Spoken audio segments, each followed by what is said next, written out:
Israel when they enter to a synagogue, to a shul in Har Nof, and they kill 5 great Jews, 5 great tzaddikim. And I remember very well the place because I used to go to that place in Har Nof sometimes. And what is interesting is that it was the yortzeit of all these five people happening because Stam. But HaKadosh Baruch Hu is showing all the time to Am Yisrael that He's talking to us throughout what's going on in the nature. And we have to understand what is HaKadosh Baruch Hu, one of the big rabbis in Eretz Yisrael in Yerushalayim. And after the massacre 4 years ago, in that shul, he said, and he says, Rabotai, there is one thing that causes all type of tragedies in Am Yisrael. One thing. And that thing is called machloket. And when there is machloket, there is no protection in Am Yisrael. Right away, any type of terrible things can happen. I don't know how many of you are aware. In Eretz Yisrael, there was a lot of machloket past 2 weeks, by having all those votes, who is going to be elections, who is going to be. And Rabotai, when there is machloket, all of us were getting affected. So we have to try to look for your protection. But Rabotai, I would like to talk today about a concept that it's, instead of talking about negative, we're going to talk about a little bit of positive. What is causing us, what's going to help us to have berachot in our life, to have success in our life. So we were reading about Abraham Avinu. And it's interesting that Abraham Avinu, it's called Abraham Ha'ivri, the Hebrew guy, right? Ha'ivri. And it's interesting, we don't call it Abraham HaKadosh, we don't call it Abraham HaTzadik, we call it Abraham Ha'ivri because of one reason. Chachamim are saying because of Hu me'ever echad v'chol ha'olam kulo me'ever ha'shani. He was in one side of the world, and all the rest of the world was in the other side. And until today, Rabotai, each one of us have tests. And those tests are to see, are you going and you're doing whatever everybody does? Are you ready to do what's right, even though all the rest of the people are doing the opposite? I'm going to tell you a story, beautiful story. There was this past Hoshana Rabbah. I'm giving you fresh stuff, guys. This past Hoshana Rabbah. There was, in Israel, obviously, Hoshana Rabbah, you stay up the whole entire night. And all of the shuls, they're doing beautiful things. There was one of the shuls, they decided to do this year big stuff. They decided in one of the yeshuvim to make a Hoshana Rabbah for the whole entire yeshuv. They were planning to do 700 men coming for this Hoshana Rabbah night. And they invited the best rabbis, the best guest speakers to that night. They had all the plans set, everything was ready, food was ready, everything was great. And you know, Rabotai, when these type of things are happening, always the Yetzirah have to get involved. If not, so what's his job?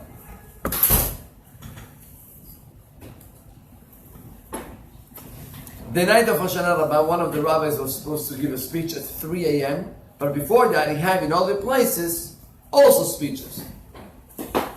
1:30 a.m. he gets a call from the Rabbi, from the guy that organized this big event at 3. He says, Rabbi, I'm sorry to tell you, but Yitzhak is killing us.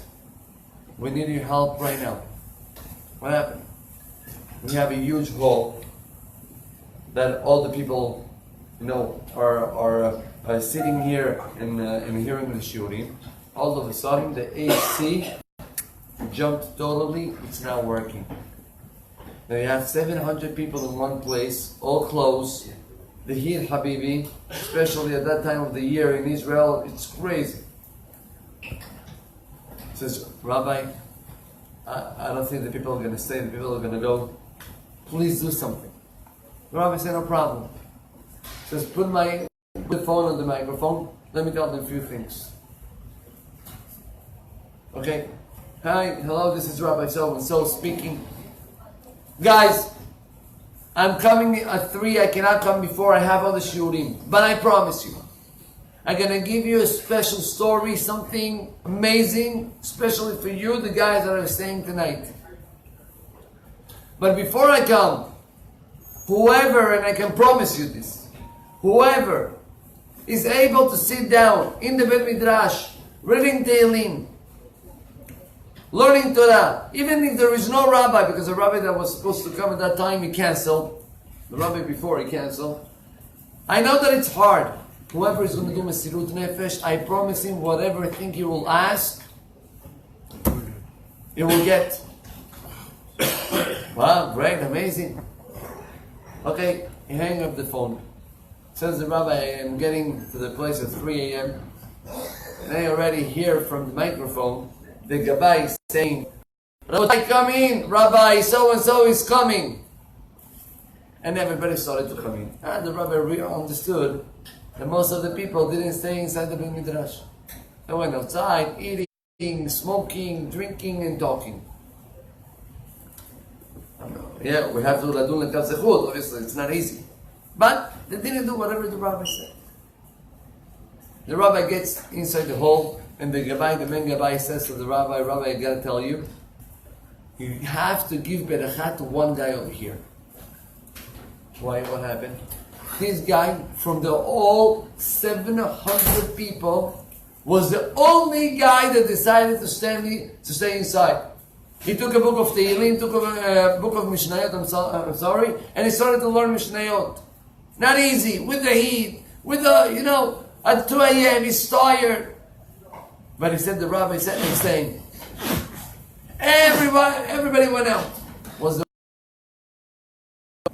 The rabbi took him one side, you're doing one thing against all the world. Come with me.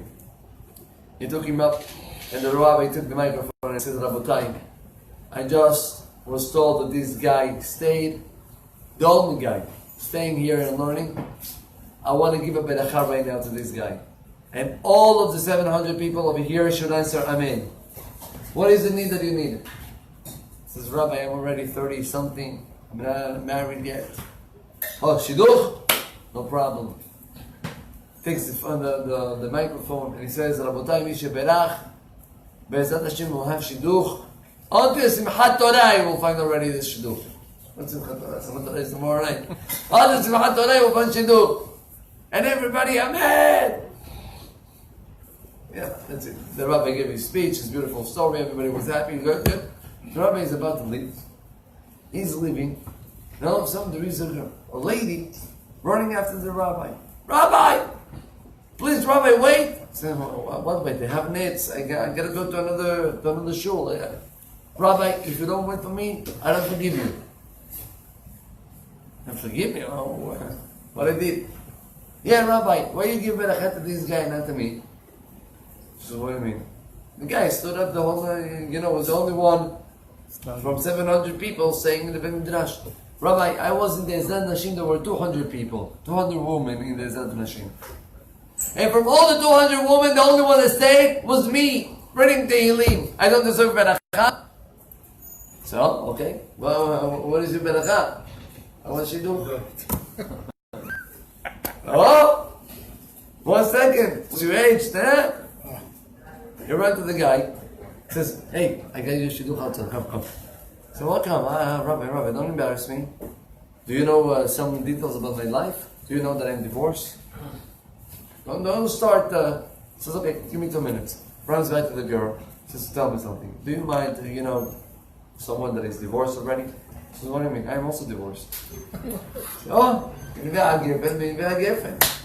Okay, both of the guys started to go out. Rabotai, Kafhet Cheshvan, they got engaged. When a person does something b'mesirut nefesh, and he's a guy that is Ivri Anochi Vet Hashem Elokei Hashamayim Ani Yareh. I am Ivri. What's Ivri? I'm not going according to what everybody does. Everybody's going, he's taking one way.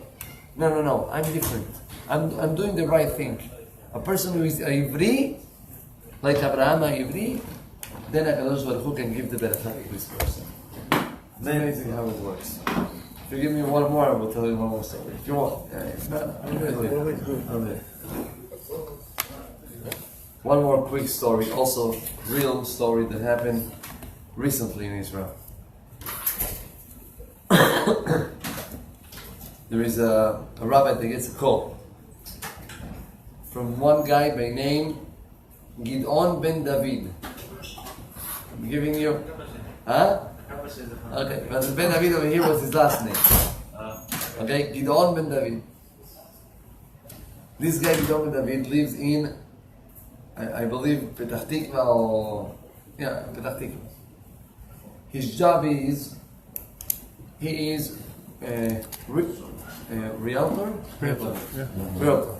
Good. And does very well. Baruch Hashem Li'ainana. Okay, he does very well. Petach Tikva, you can see a sign sometimes. Ben David is going to be your guy, whatever. Anyways, story goes that this Ben David calls up the rabbi and he says, Rabbi, I am in shock. Shock of my life. What happened? Listen, Rabbi, I took my car and I was about to leave. I turned it on and then I forget something in the house. So you know what? I jump 1 second up to my house. I take the thing that I forgot and I go. Says it went up, went down, and the car is not here. Someone stole it.